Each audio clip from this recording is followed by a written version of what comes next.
عالمی مجلس تحفظ ختم نبوت ضلع سرگودا کے زیر اہتمام 2 اکتوبر کو مرکزی عیدگاہ میں 38ویں سالانہ تحفظ ختم نبوت کانفرنس کے حوالے سے علماء کرام مولانا محمد خالد عابد، مولانا نور محمد ہزاروی، قاری عبدالوحید کی سرگودا پریس کلب میں پریس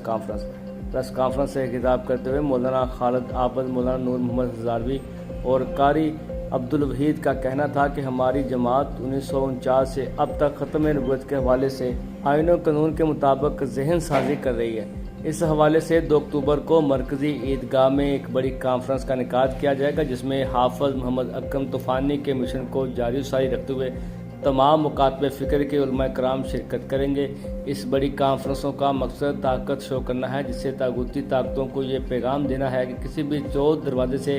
قادیانی کو آئین و قانون کے مطابق دائرہ اسلام میں داخل نہیں ہونے دیا جائے گا۔ سالانہ کانفرنس میں 2 لاکھ کا مجمع ہوگا، جس میں تمام عالم اسلام کو شرکت کی دعوت دی جاتی ہے، جو دنیا و آخرت میں نجات کا باعث بنے گی۔